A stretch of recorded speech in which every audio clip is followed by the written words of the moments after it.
You know, it's always the same thing. The moment a black man stands up and speaks life into his people, here comes the sideways comments. Oh, here we go. He must hate white folks. He trying to act like black people are better than everybody else. Why everything gotta be about race? Well, let me break this down real clear. Uplifting black people has nothing to do with hating anybody else. It's about repairing what was intentionally broken.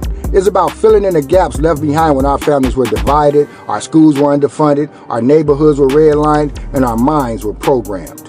And yes, I said programmed. You want to talk about slavery like it's ancient history. Cool, but don't forget the systems that replaced the chains, like mass incarceration, generational poverty, strategic underdevelopment, media manipulation, and broken policies masked this progress. Our people didn't just wake up in chaos, we were led into it.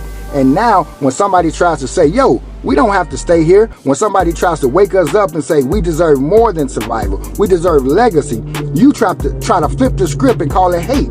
No, what's really happening is some of y'all are more comfortable with dysfunction than accountability. You've made peace with trauma. You defend brokenness because fixing it feels like betrayal to what you've normalized.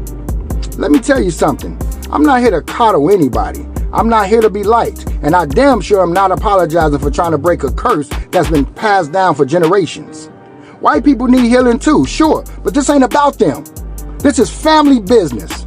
We got kids out here growing up with no compass. Young brothers measuring manhood by money, muscle, and how many women they can conquer. Young sisters starving for love, trying to find value in clicks and likes and validation from men who ain't even validated themselves. This ain't about white folks. This is about the fact that we got some of our young people who don't even believe that they'll live to see 25. They don't plan for the future because the only future they've seen is pain. So don't try to water down my message because it makes you uncomfortable. And don't try to twist my words and make it seem like I'm spreading division. What I'm doing is the opposite of division. I'm calling for unity, order, accountability, and healing on our side.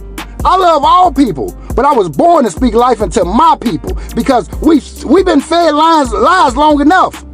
This message is not rooted in hate, it's rooted in grief, and frustration, and hope, and responsibility, because I've seen what happens when nobody says anything. I've seen what happens when we wait for the world to fix what it broke, and it never does. So if I gotta be the voice that ruffle feathers, make people uncomfortable, or get misunderstood, so be it.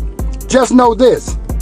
I don't speak to divide, I speak to remind. Reminders of who we were, reminders of who we are, and reminders of who we could still become if we stop waiting for permission and just rise.